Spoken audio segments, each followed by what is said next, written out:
সাধারণত কেউ মারা গেলে আমরা একটা বাক্য পাঠ করি, আমরা মনে করি এটা দোয়া। সেটা দোয়া নয়, এটা একটা স্বীকারোক্তিমূলক বাক্য। কোরআনে কারীমের আয়াতের অংশ বিশেষ, সেটি হলো ইন্না লিল্লাহি ওয়া ইন্না ইলাইহি রাজিউন। অনেক সময় আমরা এই বাক্য পাঠ যখন করি, এর অর্থ মর্ম, এই বাক্যে কি বলা হয়েছে সেটি আমরা অনেক সময় উপলব্ধি করতে পারি না। এই বাক্যের অর্থ হলো ইন্না লিল্লাহ, নিশ্চয়ই আমরা সবাই আল্লাহ। আমাদের নিজস্ব কোনো স্বকীয়তা, মালিকানা, এটা ইসলামিক দৃষ্টিকোণ থেকে বাস্তবতার নিরিখে কোনোভাবেই সুসাব্যস্ত নয়। মানুষ নিজে নিজের মালিক না। আমি যদি আমার মালিক আমি হতাম, তাহলে তো আমার মন মতো হায়াত পাইতাম। কেউ কি মরতে চায়? তাহলে আমি 150, 200, 250, 300 অগণিত বছর পর্যন্ত থাকার চেষ্টা করতাম, যদি আমার কন্ট্রোল আমার কাছে থাকতো। আমার জন্ম, আমার মৃত্যু, ইভেন আমার রিজিক, কোনো কিছুই আমার নিয়ন্ত্রণে না। আমি চেষ্টা করতে পারি, আমাকে চেষ্টা করার জন্য আল্লাহই নির্দেশ করেছেন, তার নির্দেশ পালনার্থে আমি চেষ্টা করি, কিন্তু হবে সেটাই যেটা তিনি ফয়সালা করেছেন। তো এই জন্য ইন্না লিল্লাহ এর মাধ্যমে আমরা স্বীকারোক্তি দিয়ে থাকি যে আমরা সবাই আল্লাহ। এটা আল্লাহর কাছে নিজেকে সমর্পণ করা, সুপর্দ করা, আল্লাহ রাব্বুল আলামিনের সামনে সারেন্ডার করা। এবং এ বাক্যের মাধ্যমে আমরা সবাই যে আল্লাহ সুবহানাহু ওয়া তাআলার কাছে নিজেদেরকে সমর্পণ করে থাকি, এই সমর্পণের চিন্তা ধারা, এই দর্শন, এই ভাবনা যদি আমাদের সবসময় মনে, মস্তিষ্কে, মগজে বদ্ধমূল রাখতে পারি, তাহলে আমাদের জীবনটা বদলে যাবে। ইন্না লিল্লাহ, নিশ্চয় আমরা সবাই আল্লাহ। সো আমাদের মালিক আল্লাহ, তিনি দেখছেন আমরা কি করছি কি না করছি, সব তিনি দেখছেন। শুধু দেখছেন তা না, ওয়া ইন্না ইলাইহি রাজিউন। আর আমরা সবাই তো আল্লাহর, আল্লাহ আমাদেরকে সৃষ্টি করে পৃথিবীতে পাঠিয়েছেন, আমাদের মধ্যে প্রবৃত্তি দিয়েছেন, যে প্রবৃত্তি আমাদেরকে অপকর্মের দিকে টানে, আকর্ষণ করে। এবং শয়তান নামক সৃষ্টি দিয়েছে, যে আমাদের মনে, মস্তিষ্কে ঢুকে আমাদের দ্বারা খারাপ কাজ করবার জন্য আমাদেরকে প্ররোচিত করে। এই দুইয়ের সাথে মোকাবেলা করে আমরা যেন সঠিক পথে থাকতে পারি, সেই জন্য যুগে যুগে নবী রাসূলদেরকে পাঠিয়ে আমাদেরকে সতর্ক করেছেন, আবার নিজেদের বিবেক দিয়েছেন। উদ্দেশ্য যাতে করে আমরা এগুলোর সাথে মোকাবেলা করে বেঁচে থাকতে পারি। বারবার করে আল্লাহ কোরআনে, আসমানি গ্রন্থগুলোতে আমাদেরকে সে বিষয়ে সতর্ক করেছে। যদি আমরা সতর্ক হই, তাহলে আল্লাহর কাছে যেমন আমাদের পুরস্কার রয়েছে, আর অসতর্ক থাকলে তার জন্য তিরস্কার, শাস্তির ব্যবস্থাও আছে। ওয়া ইন্না ইলাইহি রাজিউন, আর আমরা নিশ্চয়ই তার কাছেই ফিরে যেতে হবে। এটাকে আমরা মানুষ মরার দোয়া বানায় নিছি, যদিও এটা মানুষ মরার দোয়া না। এটা হলো যে কোনো বিপদে, যে কোনো মুসিবতে, যে কোনো সমস্যায় পড়লে মানুষ এই বাক্য পাঠ করার মাধ্যমে সান্ত্বনা গ্রহণ করবে। আল্লাহ সুবহানাহু ওয়া তাআলা কোরআনে কারীমে বলেছেন, ওয়াল্লাযীনা ইযা আসাবাতহুম মুসিবাহ ক্বালু, আর ঈমানদারদের, নেককারদের বৈশিষ্ট্য হলো তারা যখন কোনো বিপদে পড়বে তখনই তারা বলবে ইন্না লিল্লাহি ওয়া ইন্না ইলাইহি রাজিউন। আমরা সবাই আল্লাহ, আর আল্লাহর কাছে আমাদেরকে ফিরে যেতে হবে। এই যে আল্লাহর কাছে ফিরে যেতে হবে, এই জবাবদিহিতার বোধ, এটা যদি সত্যি আমাদের মধ্যে থাকে, তাহলে আমাদের দ্বারা কোনো অপকর্ম হওয়ার কথা না, কোনো দিনই না। কারণ আল্লাহ সুবহানাহু ওয়া তাআলার পাকড়াও তো আর দুনিয়ার মানুষের পাকড়াওর মতো না। মানুষ মিস করে।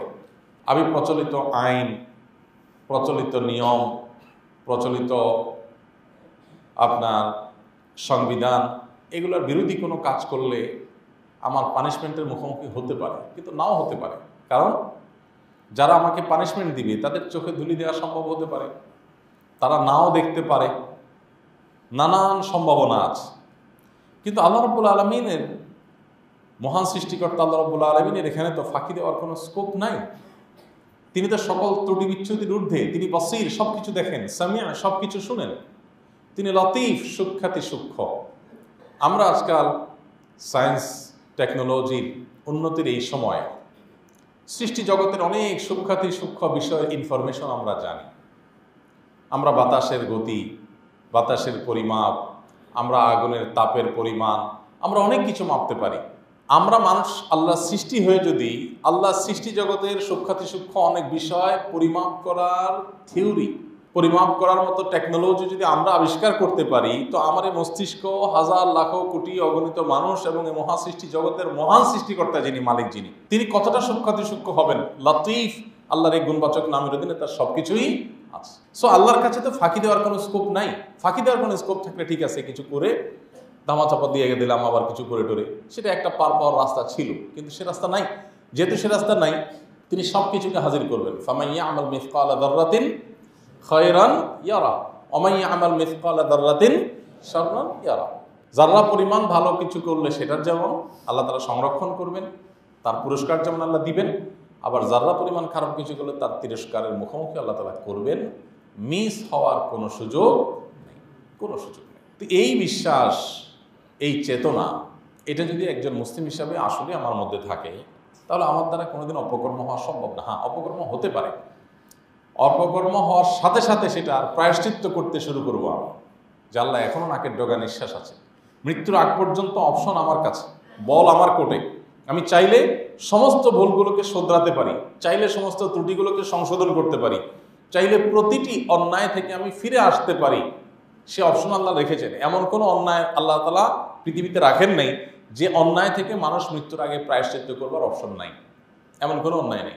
প্রত্যেকটা অন্যায়, প্রতিটা অপরাধ, প্রতিটা গুনাহ এবং পাপের কাজ, এটা থেকে মানুষ জীবদ্দশায় নাকের ডগা নিঃশ্বাস যতদিন আছে, তিনি চাইলে ফিরে আসার, তওবা করার এবং এটার যে দায় আখিরাতে তাকে বহন করতে হতে পারে, সেটা থেকে মুক্তি লাভের উপায় তিনি অবলম্বন করতে পারেন। অপশন খোলা আছে।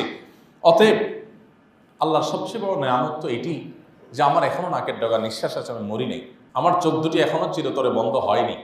সো আমি এখনো পর্যন্ত সমস্ত ভুলগুলোর বিহিত করে আল্লাহর কাছে সাক্ষাৎ করতে পারি, যেন সেখানে আমার জবাবদিহিতার মুখোমুখি হতে না হয়। এই জন্য ইমানের 6টি যে গুরুত্বপূর্ণ রোকন বা স্তম্ভ আছে, এর মধ্যে গুরুত্বপূর্ণ একটি স্তম্ভ হলো আখিরাতের প্রতি ঈমান, বিচার দিবসের প্রতি ঈমান। এই বিশ্বাস মানুষকে সঠিক পথে পরিচালিত করে। এই বিশ্বাস মানুষকে অন্যায় থেকে বাঁচিয়ে রাখে। কেউ দেখছে না, আল্লাহ তাআলা দেখছেন। এই চেতনা তাকে দুনিয়ার শত সহস্র সিসি ক্যামেরা যতটা তাকে মনিটর করতে পারে, এই চেতনা তাকে তার চাইতে বেশি মনিটর করতে পারে। এই জন্য এই চেতনা, এই বিশ্বাস সত্যি যার মধ্যে আছে, এই লোকটাকে দেখবেন কারোর পাহারাদারি করার প্রয়োজন নেই। তিনি নিজে নিজের পাহারাদার। তাকে দিয়ে অন্যায় করানো সম্ভবপর হয় না। আমাদের আশেপাশে এরকম মানুষের সংখ্যা কম থাকলেও, অল্প স্বল্প হলেও আছে। আমরা আশেপাশে তাকালে দেখতে পাবো অনেক মানুষ এমন আছে যে পৃথিবী উল্টিবে, কোনোদিন তার দ্বারা অন্যায় কাজ জ্ঞাতসারে তার দ্বারা করানো সম্ভব না, কারণ তিনি জানেন কেউ না দেখলেও আল্লাহ তাআলা দেখছেন। আমরা নামে মুসলমান হলেও এই আখিরাতের প্রতি ঈমান বা ঈমান বিল ইয়াউমিল আখির, এটাকে আমাদের প্রতিনিয়ত নবায়ন করা দরকার, প্রতিনিয়ত নবায়ন করা দরকার। আপনি যদি কোরআনে কারীমের শুরু থেকে শেষ পর্যন্ত পড়েন, দেখবেন বারবার আল্লাহ রাব্বুল আলামিন এই বিষয়টাকে আমাদেরকে সতর্ক করেছেন। আমরা যেন সতর্ক হই, আমরা যেন প্রতিনিয়ত আত্মসমালোচনা করে করে আগাই যে আমি ঠিক কোন জায়গায় দাঁড়িয়ে আছি। আমাকে আল্লাহর সামনে দাঁড়াতে হবে এবং জীবনের সমস্ত কাজের হিসাব দিতে হবে। একটা ছোট বড় কাজ নাই যার হিসাব দেওয়া ছাড়া আমি চলতে পারবো।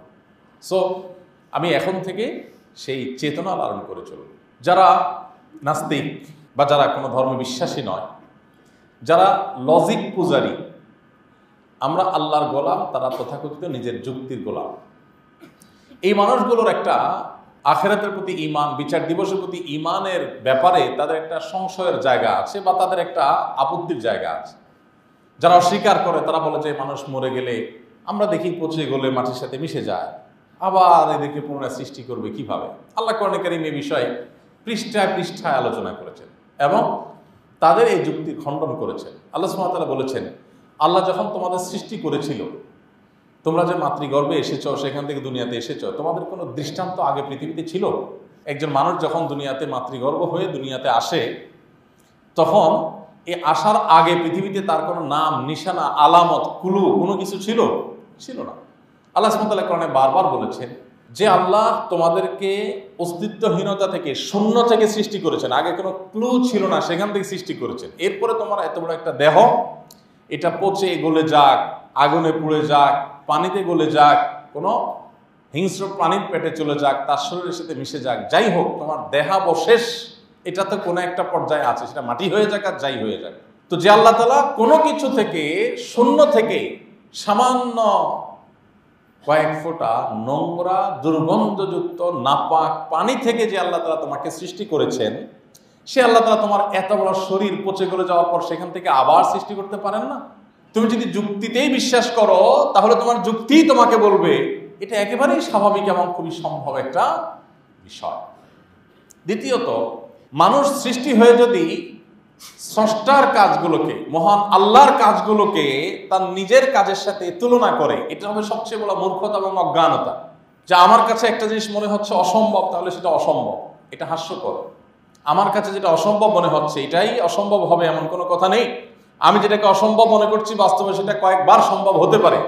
আমার বিবেক, আমার টেকনোলজি সে পর্যন্ত কাজ করছে না। দেখুন, এখন আমরা বিদ্যুৎ আবিষ্কারের পর সুইচ এক জায়গায় থাকে, ফ্যান আরেক জায়গায় থাকে। আমরা সুইচ টিপ দেই আর ফ্যান চলাচল শুরু হয়। বিদ্যুৎ যখন আবিষ্কার হয়নি, ধরা যাক এখন থেকে 200 বছর 300 বছর আগের পৃথিবীতে মানুষ যারা ছিল তাদেরকে যদি বলা হতো যে এখানে ওয়ালে তুমি আঙ্গুল দিয়ে শুধু ধরবা আর ওই কোনায় 3টা ওই যে পাখা আছে এটা ঘোরা শুরু করবে, যদি এরকম কোনো কনসেপ্ট মানুষকে বলা হতো, পাখা তো ছিল না, যদি বলা হতো যে ওখানে একটা জিনিস থাকবে বিশাল বড়, তুমি শুধু ওয়ালে এখানে আঙ্গুল দিবা আর ওটা ওখানে ঘোরা শুরু হয়ে যাবে, এটা যদি 200 বছর আগের কোনো মানুষকে, পৃথিবীর মানুষকে বলা হতো, সারা বিশ্বের সব মানুষ একযোগে আপনার বিরুদ্ধে ফতোয়া লিখত যে এই লোককে পাবনার মেন্টাল হসপিটালে ভর্তি করানো হোক। বলতো কি বলতো না? কথা বুঝেন নাই? কেন বলতো? কারণ তখনকার টেকনোলজি যতটুকু ছিল সেই টেকনোলজি, এই যে আপডেট টেকনোলজি যেটা পরে আসছে, এই টেকনোলজি তারা জানতো না যে বৈদ্যুতিক লাইনের মাধ্যমে এটা সম্ভব। তারা যেহেতু জানতো না, এই জন্য তাদের কাছে এটা মনে হতো অসম্ভব, হাস্যকর, হাউ ফানি, কি বলে, পাগল নাকি, এটা আবার কিভাবে সম্ভব, বোকা নাকি।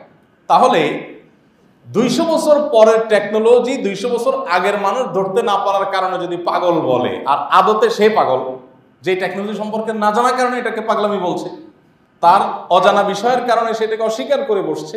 এখন তো ধরেন এমন এমন টেকনোলজি চলে আসছে, ভয়েস কমান্ডের মাধ্যমে সবকিছু চলে এখন, তাই না? ভয়েস কমান্ডের মাধ্যমে সবকিছু হয় না? এখন তো আপনি মোবাইল ফোনকে একেবারে সাধারণ যে স্মার্টফোন, যে কোনো স্মার্টফোনকে যদি আপনি বলেন হাই শ্রী কল অমুক, তো সাথে সাথে দেখবেন কল শুরু হয়ে গেছে। কোনো টিপেন নাই, কিচ্ছু না, ফোন বুকে ঢুকেন নাই, কিচ্ছু না, শুধু বলছেন, কমান্ড করছেন মোবাইলের সামনে রেখে, সামনেও না দূরে কোথাও পড়ে আছে, শুধু বলছেন আর সে কল করা শুরু করে দিচ্ছে। এটা টেকনোলজি আবিষ্কার হয়েছে না হয়নি? গাড়ির ক্ষেত্রে বের হয়েছে, ফ্যানের ক্ষেত্রে বের হয়েছে। এখন ধরেন এই টেকনোলজি আবিষ্কার হওয়ার আগ পর্যন্ত কোরআন হাদিস আমাদেরকে বলেছে, কি বলেছে? কেউ যদি সুবহানাল্লাহ বলে আখেরাতে কি হয়ে যাবে? ঘাস তৈরি হয়ে যাবে। এটা নিয়ে বহুত নাস্তিকরা হাসাহাসি করছে না? এখনো হয়তো করে। কেন করে? কারণ ভয়েস কমান্ডের মাধ্যমে এখানে সুবহানাল্লাহ বললে যে ওখানে গাছ হয়ে যেতে পারে, এই টেকনোলজি সম্পর্কে তার কি ছিল না? ধারণা ছিল না। সে যেটা জানে না ওইটাকে সে মনে করে কি হাস্যকর, সে মনে করে অসম্ভব। ওই আগের যুগের মানুষ এই বৈদ্যুতিক টেকনোলজি যারা জানতো না, তাদের কাছে যেরকম দেয়ালে হাত দিলে আপনার 20 হাত দূরে ফ্যান নড়া বা বন্ধ হওয়া অসম্ভব ছিল, এই লোকগুলোর কাছেও এরকম সুবহানাল্লাহ বললে ওখানে গাছ উঠে যাওয়া জান্নাতে, এটা অসম্ভব। বুঝেন নাই কথা? এবং আমরা কোরআনে কারীমের আয়াত পড়ি, ফু দেই, এখন অনেক লোক আছে হাসাহাসি করে যে কিভাবে সম্ভব ভাই। সে একটা নাপা খাইলে শরীরে জ্বর চলে যায়, এটা সে ভালো বোঝে, এবং এটার প্রতি তার যে ঈমান আছে, কোরআনে কারীমের আয়াতের মধ্যে আল্লাহ তাআলা শিফা রেখেছেন, এই আয়াত পড়ে ফু দিলে মানুষ সুস্থ হতে পারে। এই টেকনোলজিকে সে না জানার কারণে এটাকে সে কি করতেছে, কিভাবে সম্ভব?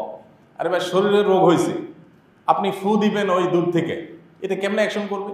কোনোভাবে সে বুঝে না। আপনি এখানে বসে নেকামল করবেন, ওদিকে জান্নাত আপনার প্রাসাদ হতে থাকবে, দালান কোটা হতে থাকবে, অনন্তকালে ব্যবস্থা হতে থাকবে, কিভাবে সম্ভব?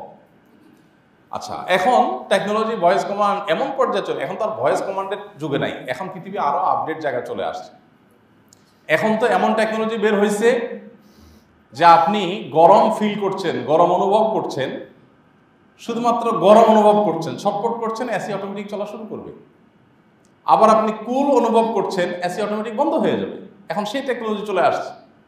তাহলে আল্লাহ রাব্বুল আলামিন মানুষের অন্তরে কি চিন্তা করে সেটা আল্লাহ তাআলা জানেন, এই জিনিসটা কি যৌক্তিক না অযৌক্তিক? মানুষের টেকনোলজি যদি এতটুকুকে সহজ করতে পারে, বের করতে পারে, তাহলে মানুষের সৃষ্টিকর্তার টেকনোলজির চাইতে কত অগণিত গুণ বেশি আপডেট থাকবে, সেটা বলার কোনো অপেক্ষা রাখে? কিন্তু যার এটা বুঝে আসে না, সেটা নিয়ে হাসাহাসি করবে। পরকালের প্রতি বিশ্বাসের যে ব্যাপারটা আছে, এটা অনেকটা এরকম যে পরকালের প্রতি বিশ্বাসকে যারা অস্বীকার করে, তাদের চিন্তা হলো, তাদের যুক্তি হলো যে এটা কিভাবে সম্ভব, আমরা তো মরে পচে গলে শেষ হয়ে যাবো, আবার আল্লাহ তাআলা কিভাবে আমাদেরকে সৃষ্টি করবেন?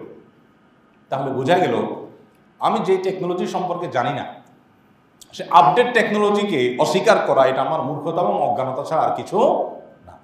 তো আল্লাহ রাব্বুল আলামিনের কাছে জবাবদিহিতার এই বোধ যেন আমাদের মধ্যে থাকে, সেজন্য আল্লাহ বলেছেন, ইয়া আইয়ুহাল্লাযীনা আমানু, হে ঈমানদারগণ, ইত্তাকুল্লাহ, তোমরা আল্লাহর ভয় সদা জাগরুক রাখো অন্তরে, তাকওয়া অবলম্বন করো, আল্লাহকে ভয় করো, সতর্ক থাকো। যাই করো না কেন আল্লাহ সুবহানাহু ওয়া তাআলা সব কিছু দেখছেন, সব উপস্থিত করবে। দেখুন 1400-1450 বছর আগে যখন কোরআনের সমস্ত আয়াত নাজিল হয়েছিল, যে মানুষের কি কাজ করে না করে এ সব আল্লাহ তাআলা কিয়ামতের ময়দানে তাকে দেখাবেন এবং সব কিছু উপস্থিত করবেন। যখন এই ক্যামেরা আবিষ্কার হয় নাই, ভিডিও করার এই টেকনোলজি আবিষ্কার হয়নি, তখন মানুষের জন্য এটা বোঝা কত কঠিন ছিল না? এখন তো দিনের আলো মতো পরিষ্কার যে কিভাবে আল্লাহ তাআলা করবেন, তাই না? মানুষের কর্মকাণ্ড ভালো মন্দ এগুলোকে আল্লাহ পরিমাপ করবেন। কোরআনে আল্লাহ বলেছেন, ওয়ানাদাউ মাওয়াজিন আল-কিসত লিয়াউমিল কিয়ামা, কিয়ামতের ময়দানে আমি মানুষের আমল পরিমাপ করার যন্ত্র স্থাপন করব, টেকনোলজি রাখবো। এখন মানুষের কাজ আবার কিভাবে মাপে? ভালো কাজ, মন্দ কাজ, নামাজ 4 রাকাত পড়লো আর একজন চুরি করলো, এই দুটোকে মাপবে কিভাবে? মাপার যন্ত্রটা আবার কোত্থেকে আসবে? এখন মানুষ এমন এমন জিনিসপত্র মাপছে যেগুলো এই পরিমাপ যন্ত্র আবিষ্কার করার আগে পৃথিবীর মানুষ কল্পনাও করতে পারে না যে এগুলো আবার মাপা যায়। বাতাস আবার মাপা যায়, গায়ের জ্বর আবার মাপা যায়, এগুলো মানুষ চিন্তা করছে? ভাবেও নাই মানুষ। তো আল্লাহ রাব্বুল আলামিন এমন অনেক কিছু বলেছেন যেগুলো 2024-এর আজকের পৃথিবীর যত টেকনোলজি এখনো পর্যন্ত আবিষ্কৃত হয়েছে, এখনকার টেকনোলজির আলোকে আল্লাহর ওই জিনিসগুলো আমাদের হয়তো বুঝে আসছে না। এখন বুঝে আসছে না দেখে আমরা বলবো কি, না এটা কিভাবে সম্ভব, তো হাস্যকর, এটা বলবো? এটা যদি বলি তাহলে ওই যে একটা বহুল প্রচলিত গল্প আছে না, যে খাটো বৌমা তার আংটি পড়ে গেছে একটা বড় কলসির তলায়, তো খুঁজতেছে বলতেছে মা, শাশুড়িকে বলতেছে, মা এই কলসির তো কোনো তলা টলা নাই। বলো কি, তলা না থাকে কিভাবে? বলে, না তলা না, আমি দেখছি। কারণ তার তলা পর্যন্ত হাত যায় না, এই জন্য সে তলাকে কি করছে? অস্বীকার করছে। ঠিক একইভাবে আল্লাহ রাব্বুল আলামিনের টেকনোলজি আমি ধরে ফেলতে পারবো কিভাবে সম্ভব? এই জন্য কখনো লজিক দিয়ে ইসলাম বোঝার চেষ্টা করব না আমরা। এটা হলো সবচেয়ে বড় মূর্খতা ছাড়া কিছু না। আমি যেই যুগে আছি, এই যুগের লজিক, এই যুগের টেকনোলজি আমার বুঝে আসবে। আজ থেকে 200 বা 300 বছর পরে যে টেকনোলজি আসবে, এটা তো আমার বুঝে আসার কথা না। সো আমি যদি লজিককেই সকল ভালো মন্দ নিরূপণের উপায় মনে করি, আমার ঈমান এবং বিশ্বাস লজিক দিয়ে যদি করার বিষয়টিকে আমি মানদণ্ড হিসাবে ধরে রাখি, তাহলে সেক্ষেত্রে আমার ঈমান সকালে একরকম থাকবে, বিকালে আরেক রকম থাকবে, আজকে একরকম থাকবে, 2 দিন পর আরেক রকম থাকবে। কারণ বিজ্ঞান এটা চূড়ান্ত কিছু না। বিজ্ঞানের ধারণা প্রতিনিয়ত চেঞ্জ হতে থাকে, কিন্তু আল্লাহ রাব্বুল আলামিনের টেকনোলজি এটা চেঞ্জেবল না। গত 1450 বছর নবী করিম সাল্লাল্লাহু আলাইহি সাল্লামের ওয়াফাতের পর থেকে নিয়ে 1400 বছর পর্যন্ত পৃথিবীতে এমন বহু জিনিস আবিষ্কার হয়েছে যেগুলো কোরআন এবং হাদিস আগে থেকে বলে রেখেছে, এখন সেটা প্রমাণ হয়েছে। আপনি কোরআন কারীমের আয়াতের পরতে পরতে দেখবেন আল্লাহ রাব্বুল আলামিন সে সমস্ত বিষয় ইঙ্গিত দিয়ে রেখেছেন। কোরআন কারীমে একটি আয়াত আছে, আল্লাহ রাব্বুল আলামিন বলেছেন যে আমরা যে সমস্ত বাহনে চড়ে থাকি, সাধারণত যে সমস্ত বাহনে তখনকার মানুষ চড়তো, সেই কথা আল্লাহ বলেছেন যে তোমরা নৌকায় আরোহণ করো, ঘোড়া গাধা ইচ্ছাদিত আরোহণ করো। এরপর আল্লাহ তাআলা বলেছেন এবং এমন অনেক বাহন যেগুলোকে তোমরা এখনো জানো না, এমন অনেক বাহনও হবে যেগুলোতে মানুষ আরোহণ করবে, তোমরা সেগুলো এই মুহূর্তে জানো না। এটা সে 1450 বছর আগে বলেছেন। এখন অনেক কিছু আবিষ্কার হয়েছে যেটা তখনকার মানুষ জানতো না। তো এই জন্য আল্লাহর সামনে আমাদেরকে দাঁড়াতে হবে। এই ব্যাপারে যদি চুল পরিমাণ কোনো সন্দেহ থাকে, সে মুসলমান না, সে কাফের, বেঈমান। কিয়ামতের ময়দানে তার কোনো হিসাব নিকাশ হবে না, বিনা হিসাবে জাহান্নাম। কারণ যাদের আল্লাহর প্রতি কোনো ঈমান নেই, ঈমানের যে মৌলিক বিষয়গুলো আছে এগুলোর প্রতি কারো অবিশ্বাস থাকে বা সন্দেহ থাকে, এই ব্যক্তি কাফেরের খাতে থাকবে। এবং অবিশ্বাসী হওয়ার কারণে অবিশ্বাসের জীবনে সে ভালো করেছে না মন্দ করেছে, কতটুকু ভালো করেছে কতটুকু, এসব মাপজোপ হবে না, কারণ তার অনন্তকালের জাহান্নামই চূড়ান্ত ঠিকানা। এই জন্য ভাইরা, একজন মুসলিম হিসাবে আল্লাহর কাছে জবাবদিহিতার বোধ আমাদের থাকা উচিত। আমরা প্রতিনিয়ত যত কাজ করি, এই কাজগুলোর এজন্য ইসলাম আমাদেরকে আত্মসমালোচনা করতে বলে। আল্লাহ তাআলা বলেছেন, ইয়া আইয়ুহাল্লাযীনা আমানুত্তাকুল্লাহ ওয়াল তানজুর নাফসুম মা কাদ্দামাত লিগাদ। হে ঈমানদারগণ, তোমরা আল্লাহকে ভয় করো এবং প্রত্যেকটা মানুষ আগামীকাল অর্থাৎ মৃত্যু পরবর্তী সময়ে আল্লাহর সামনে কি সে নিয়ে দাঁড়াবে এটার দিকে যে যেন একটু তাকায়, তার আমল নামার দিকে যেন সে একটু দৃষ্টিপাত করে যে আমার আমল নামা কি আছে, আল্লাহর কাছে আমি কি নিয়ে যাব, এই জবাবদিহিটা সে যেন নিশ্চিত করার চেষ্টা করে। এবং আল্লাহ রাব্বুল আলামিন বলেছেন, ওয়াত্তাকুল্লাহ ইন্নাল্লাহা খাবীরুম বিমা তা'মালুন। আল্লাহকে ভয় করে চলো, তোমরা যা কিছু করো তার সব আল্লাহ তাআলা জানেন, এমন কিছু নাই যেটা আল্লাহ তাআলা জানেন না। ঠিক একইভাবে আল্লাহ রাব্বুল আলামিন আরো বলেছেন, ইন্নাল্লাযীনা তাকাউ, নিশ্চয়ই যারা মুত্তাকি তাকওয়া অবলম্বন করেছে, ইযা মাসসাহুম তা'iফুম মিনাশ শাইতানি তাযাক্কারু, তাদেরকে শয়তান যখন পেয়ে বসে, তাদের দ্বারা কোনো খারাপ কাজ হয়ে যায়, মন্দ কাজ হয়ে যায়, সাথে সাথে তারা সতর্ক হয়ে যায়, আল্লাহর কথা স্মরণ হয়ে যায়, আল্লাহর সামনে আমাকে দাঁড়াতে হবে। ফাইদা হুম মুবসিরুন, তখন তাদের চোখ দৃষ্টিশক্তি খুলে যায় এবং তারা সতর্ক হয়ে যায়। ওমর রাদিয়াল্লাহু তাআলা আনহু বলেছেন, ঐতিহাসিক তার একটি বক্তব্য আছে, একটা উক্তি আছে, হাসিবু ক্বাবলা আন তুহাসাবু, আল্লাহর সামনে তোমাদের সবাইকে জবাবদিহি করতে হবে, তার আগে নিজের জবাবদিহি নিজে করে নাও, নিজের হিসাবটা নিজে একটু মিলায় রাখো, যেহেতু আল্লাহর সামনে তোমাকে হিসাব দিতে হবে। কিয়ামতের ময়দানে যে হিসাব দিতে হবে, তার আগে দুনিয়াতে আমরা হিসাব মেলানো উচিত। আমরা যেরকম কোনো জায়গা চাকরি করলে, ক্যাশের দায়িত্বে থাকলে আমরা একটু পরপর ক্যাশ মেলানোর চেষ্টা করি, কারণ আমাকে দিন শেষে এটা হিসাব বুঝিয়ে দিতে হবে। সো আমি একটু পরপর মেলাবার চেষ্টা করি যে আমার ক্যাশ এটা বেচা কেনার সাথে, আমার আয় ব্যয়ের সাথে এটা মিল আছে কি নেই। ঠিক একইভাবে তিনি বলেছেন যে তোমরা আল্লাহর কাছে জবাবদিহিতার মুখোমুখি হওয়ার আগে নিজেরা নিজেদের হিসাব করে নাও। ওয়াজিনু আনফুসাকুম ক্বাবলা আন তুজানু, এবং আল্লাহর কাছে যে পরিমাপ করা হবে তোমাদের, তার আগে নিজেদের পরিমাপ নিজেরা করে নাও। এটাকে বলা হয় আত্মসমালোচনা। এটা কি বলে ভাই? আত্মসমালোচনা।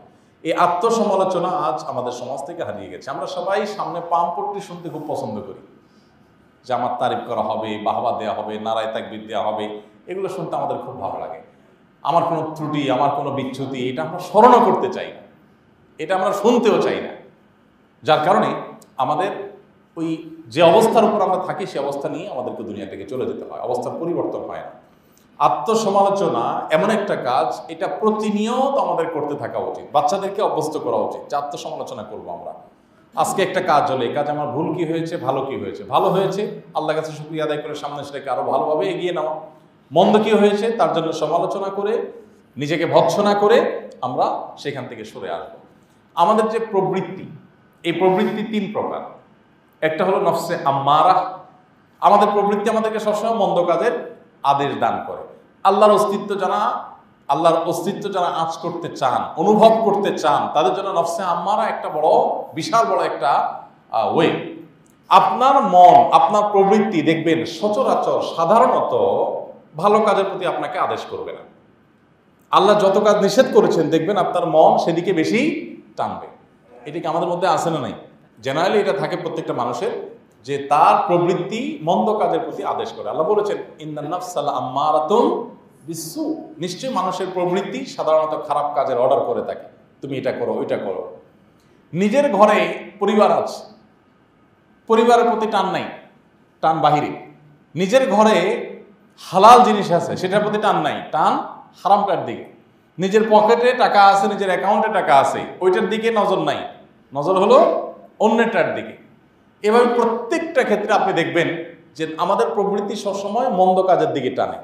তাহলে এখানে আমাকে বুঝতে হবে যে এখানে কেউ না কেউ ভেতরে টানাটানি কাজটা করছে, তার নাম ইবলিস। তার নাম কি? তা না হলে ফজর নামাজ উঠতে আমার এত কষ্ট হয় কেন? ফজর নামাজ উঠতে আমার এত, অন্য কোনো সময় উঠতে তো আমার এত কষ্ট হয় না। দিনের বেলা ঘুমাইলেও তো উঠতে এত কষ্ট হয় না। 8টা-9টা বাজে যদি ঘুম থেকে উঠি তখনও তো এত কষ্ট হয় না, বাট ফজর আগে উঠতে এত কষ্ট কেন হয়? তাহলে বোঝা গেল দেয়ার ইজ সামবডি, আমাকে কেউ ভেতর থেকে কি করছে? প্ররোচনা দিচ্ছে।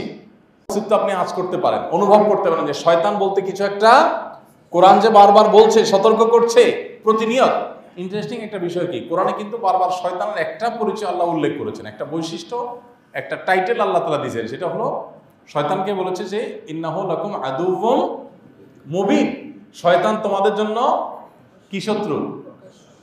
প্রকাশ্য শত্রু। দেখছেন কয়দিন? দেখছেন কখনো? তাহলে প্রকাশ্য কেমনে হলো? কোরআন বলছে বারবার শয়তান তোমাদের জন্য প্রকাশ্য শত্রু, আর আমরা জীবনে একবারও দেখিনি। কেমনে প্রকাশ্য শত্রু হলো?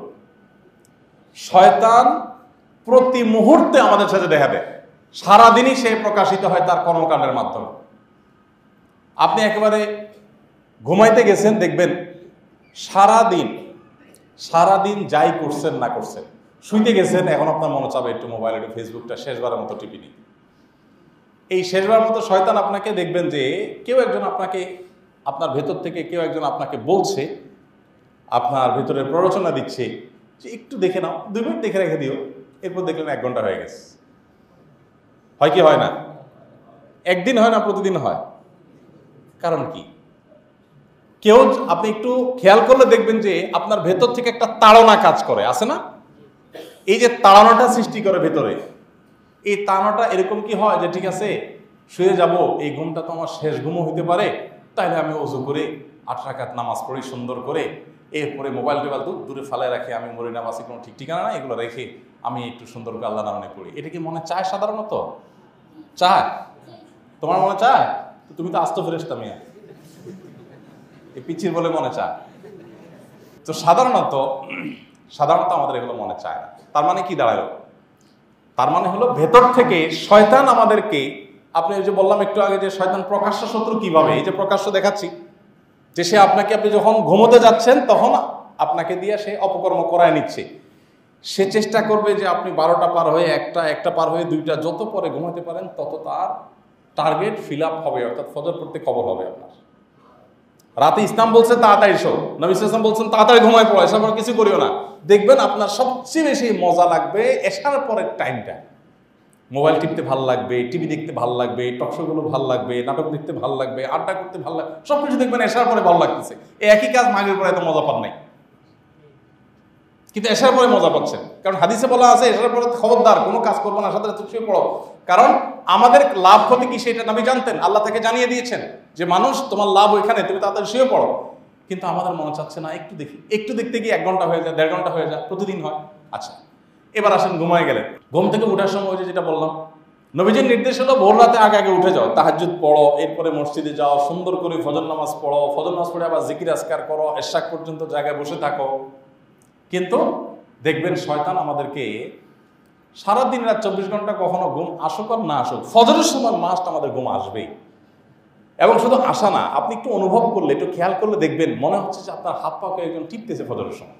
এবং যদি আপনি কম্বল কাঁথা গায়ে দিয়ে শোন এসির মধ্যে অথবা শীতকালে, তখন মনে হবে যে এই কম্বল সরানো মানে মহাসমুদ্রে ঝাঁপ দেওয়া, মনে হচ্ছে কম্বল সরে উঠা মানে আমি শেষ। এরকম একটা ফিল হয় কি হয় না বলেন? নাকি সব আপনারাই বাচ্চার মতো ফেরেশতা? আমার তো হয়। তো এই যে কষ্ট লাগা কাজ করছে কেন রে ভাই? আপনারা যদি হারাম কাজ করতে দেওয়া হয়, পৃথিবীর বহু হারাম কাজ আছে, এগুলো করতে আপনার এরকম মনে হবে না, না আমার জীবন শেষ হয়ে যাবে, এরকম মনে হবে না। ওইটার প্রতি বরং টান অনুভব করবেন। কিন্তু এখানে দেখেন ফজর নামাজের সময় সবচেয়ে ইম্পর্টেন্ট, এই জন্য এটা দেখবেন আপনার করতে কোনো রকম কি লাগবে না, ভালো লাগবে। আমি এরকম অন্তত 50টা এক্সাম্পল আপনাকে দিতে পারবো যে কোরআন হাদিস যেটা নির্দেশ করেছে ওইটা আমাদের মনে চায় না। এই যে মনে অন্য দিকে টানে, উল্টা দিকে টানে, বিপরীত দিকে টানে, নেগেটিভিটি আছে, এই কাজটা যে করে তার নাম কি? শয়তান। আল্লাহ কোরআনে তাকে প্রকাশ্য শত্রু বলেছেন, আল্লাহ নিজেই তাকে বানিয়েছেন গোপন, আবার বলেছেন প্রকাশ্য। এর মানে আল্লাহ রাব্বুল আলামিন আমাদেরকে বোঝাতে চাচ্ছেন যে শয়তান তার অস্তিত্বকে অপ্রকাশিত রাখে, তাকে সৃষ্টি করা হয়েছে এইভাবে। এর মানে এই না যে সে অপ্রকাশিত, সে তার কাজকর্মের মাধ্যমে প্রতি মুহূর্তে তার উপস্থিতি, তার অস্তিত্বের জানান তোমাকে দেয়, তুমি শুধু চোখ খুলে দেখলেই বুঝতে পারবে। এই জন্য আমি সবসময় বলি, দেখেন গোটা পৃথিবীর সব কিছুতে আপনি তাকাবেন, পৃথিবীটা সুদের উপর দাঁড়িয়ে আছে। কেন ভাই সুদের উপর কেন দাঁড়িয়ে আছে? সুদমুক্ত ঋণ, দান সাদাকা, এটার উপরে গোটা পৃথিবী দাঁড়িয়ে থাকতে পারলো না? কেন নাই? কারণ দান সাদাকা তো আল্লাহর নির্দেশ। তো শয়তান সে চেষ্টা করবে কি করার জন্য? সুদ যেহেতু ধ্বংস ডেকে আনবে, মানুষকে জাহান্নামে নিয়ে যাবে, আল্লাহর নিষিদ্ধ কাজ, অতএব ওইটাই পৃথিবীতে সবচেয়ে বেশি কি হবে, স্টাবলিশড হবে। আপনি দেখবেন হারাম জিনিস স্টাবলিশড হয়, হালাল জিনিস স্টাবলিশড হয় না। আমাদের বাসা বাড়িতে আমি প্রায় সময় বলি, আমাদের বাসা বাড়িতে বিড়াল রাখা এটার ব্যাপারে কোরআন হাদিসের থেকে আমরা অনুমোদন পাই যে বাসা বাড়িতে আমাদের বিড়াল থাকতে পারে। কুকুর বাসা বাড়িতে রাখা নিষেধ।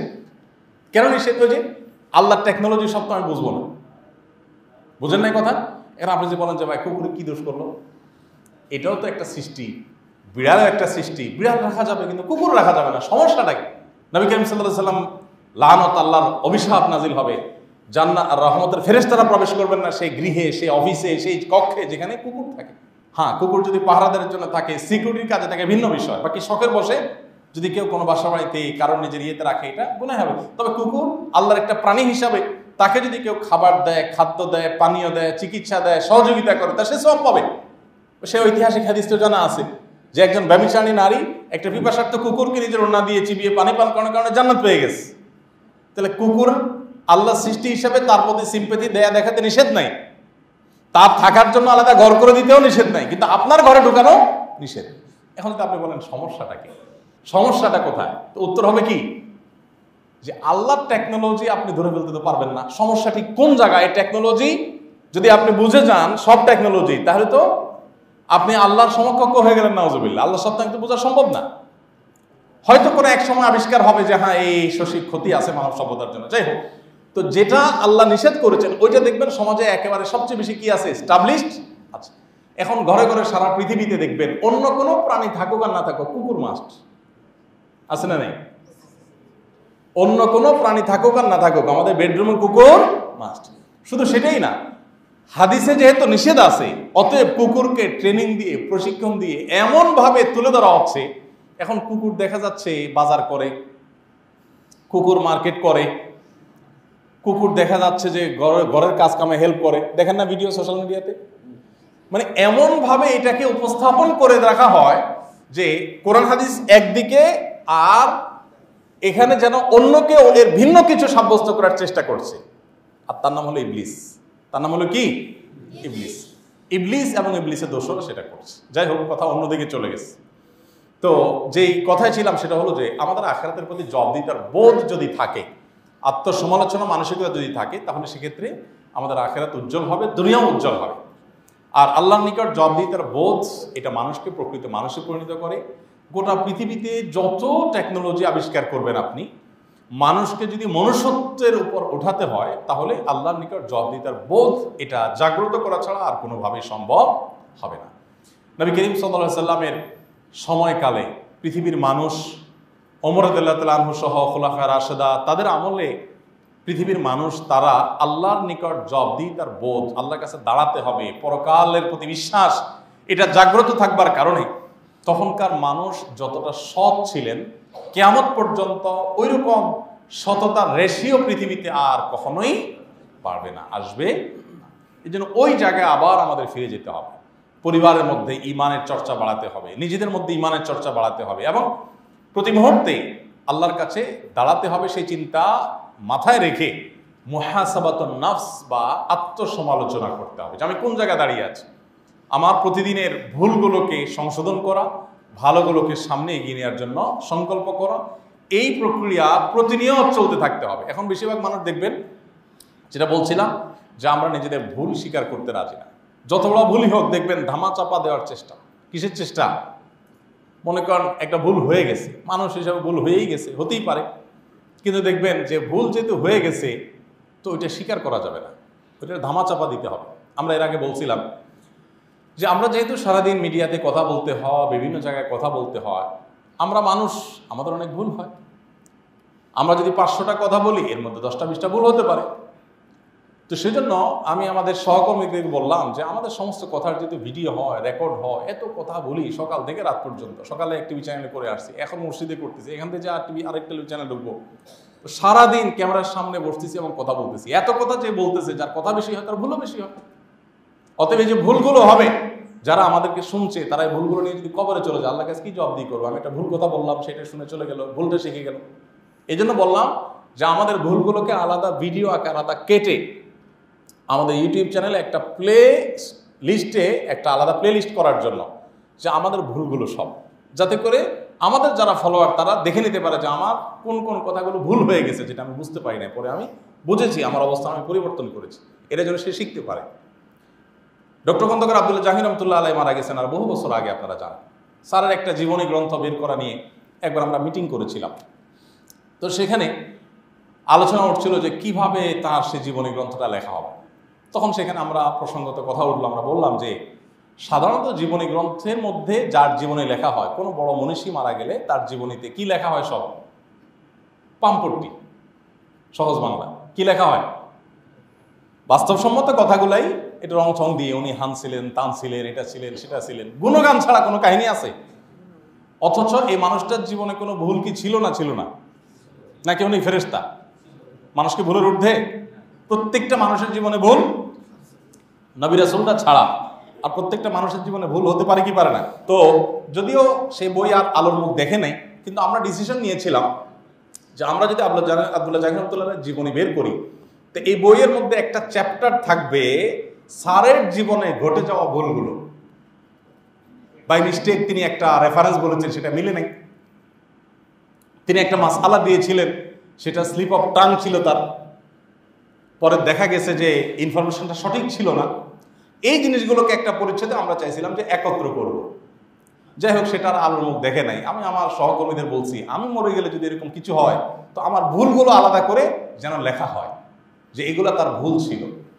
কারণ আত্মসমালোচনার ব্যাপারে ইসলাম আমাদেরকে যতটা গুরুত্ব আরোপ করেছে, তার সিকি ভাগ পর্যন্ত আমাদের জীবনে নাই। আমরা যদি কোনো পীরের মুরিদ হই, তো ওই পীরের মাথা থেকে পা পর্যন্ত সবটুকুই আমার কাছে কি? অনুসরণীয়।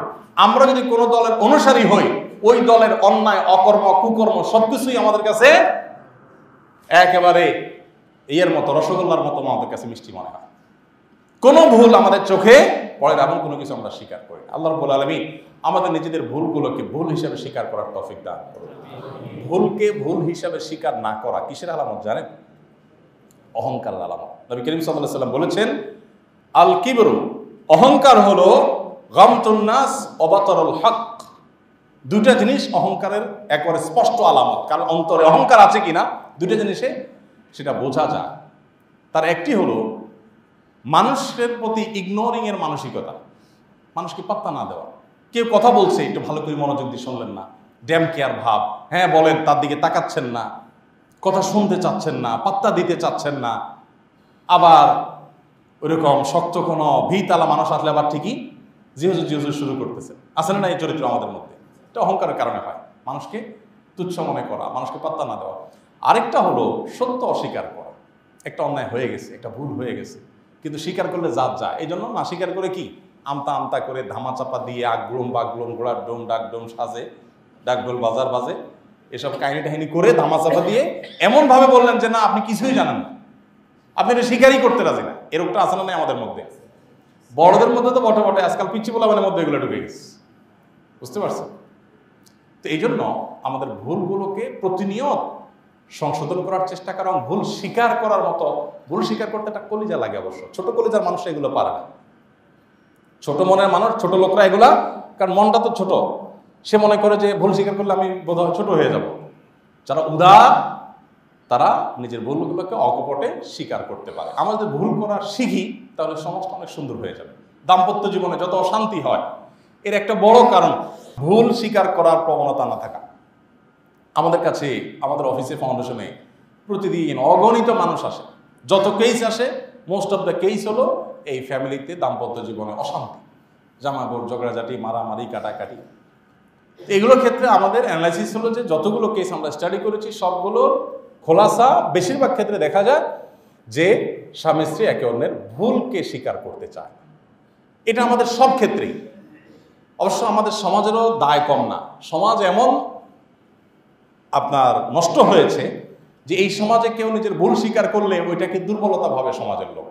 এই জন্য অনেকে ইচ্ছা থাকলেও ভুল স্বীকার করতে চান না। যেমন তারাবিতে হাফেজ সাহেবরা তো মানুষ নাকি, তাদের ভুল হবে, প্রতি রাকাতে দুটো তিনটা ভুল হতেই পারে, সমস্যা কি? কোরআন হাদিসে কোথাও এটা লেখা নাই যে হাফেজ সাহেবরা লোকমা যত বেশি খাবে সওয়াব তত কম হবে, এমন কোনো কথা আছে কোথাও? নাই। তাহলে হাফেজ সাহেব যদি লোকমা প্রতি রাকাতে রাকাতে হয়, আপনার তো এটা নিয়ে টেনশন করার দরকার নাই। কিন্তু দেখবেন বেশিরভাগ মুসল্লিদের প্রবণতা হলো কি, আরে কি হাফেজ এটা এত ভুল হচ্ছে। ইমাম সাহেব কি চিন্তা করেন নামাজের মধ্যে, শুধু সেজদা সৌ দেয়, দেখবেন শুধু খোঁচাবে। তো বেশি চালাকের গলায় দড়ি একটা কথা আছে না, মুসল্লিরা যখন বেশি শিয়ানামি করে, এবার হাফেজ সাহেবরা বলে আসো আমরা তোমার চুক্তি করি, তোমার ভুল হবে আমি লোকমা দেবো না, আবার আমারটা হবে তুমি লোকমা দেবো না। এই মানুষগুলো যেহেতু 1 ইঞ্চি করে বেশি বুঝে, এদেরকে বেকুব বানাইতে হবে। ভুল হবে টেনে চলে যাবা, আমি কিছু বলবো না, আবার তোমার বলবে তুমি টেনে চলা, পরে আমি আবার কাভার করে দেবো, তুমি আমারটা কাভার করে দেবো। এবার মুসল্লিরা বলে মাশাআল্লাহ, ওয়াও কি হাফেজ সাহেব, হাফেজ সাহেব তো সেই হাফেজ সাহেব, মাশাআল্লাহ তুকুর হাফেজ সাহেব, হ্যাঁ 27 দিন তারাবি পড়াইছে, একটা ভুল হয় না। আসলে যে একটা নেগোসিয়েশন হয়ে গেছে তলে তলে, ওইটা মুসল্লি আপনি টেরও পান নাই। তো আপনি বেশি শিয়ানামি করলে আপনার সেই ওষুধও হাফেজ সাহেবের কাছে আছে। এই শিয়ানামি করা আমাদের উচিত না। ভুল হলে, ভুল স্বীকার করলে ওই লোকটাকে অ্যাপ্রিসিয়েট করা উচিত যে তার সৎসাহস আছে। আপনি হারাম শরীফে দেখবেন ইমাম সাহেবরা ছোট ছোট সূরা কুলুল কাফিরুন, কুলুল কাফিরুন অবশ্য অনেকেরই সমস্যাটা হয়, লা আ'বুদু মা তা'বুদুন ওয়ালা আনতুম আ'বুদুনা মা আ'বুদু ওয়ালা আনা আ'বুদু মা আ'বুদতুম ওয়ালা আনতুম আ'বুদুনা মা আ'বুদু। এটার মধ্যে বারবার কি হয়, যেটা সিমিলার আয়াত বারবার ঘুরপাক খেতে থাকে, লোকমার পরে লোকমা, উনি কোনো কুল কেনারা পাচ্ছেন না। সূরা ফাতিহাতে লোকমা খাইছে হারামে, এরকম ঘটনাও আছে। আমি নিজে দেখেছি চাক্ষুষ যে একটা আয়াতের লোকমা 3বার 4বার পেছন থেকে দেওয়া হচ্ছে, কিন্তু উনি ধরতে পারছেন না। আমরা হলে কি করতাম, রুকু চলে যাই, কারণ মানুষের কাছে ইজ্জত থাকবে নাকি, এতবার লোকমা দিচ্ছে ধরতে পারতেছি না। কিন্তু উনি শেষ পর্যন্ত ধরলেন, ধরে আয়াতটা কমপ্লিট করলেন, দেন তিনি রুকুতে গেলেন। আমার দেশে বলতে ইমাম সাহেব আজকে বাইর করো, এবার এটা অযোগ্য, আজকেই বাদ। তো ভাই, মানুষের ভুল স্বীকার করলে সেটাকে দুর্বলতা না ভেবে সেটাকে অ্যাপ্রিসিয়েট করার মানসিকতাও সমাজে এবং পরিবারে গড়ে তুলতে হবে। আল্লাহ আমাদেরকে সে তৌফিক দান করুন। আস-সুন্নাহ ফাউন্ডেশন, উম্মার স্বার্থে সুন্নাহর সাথে।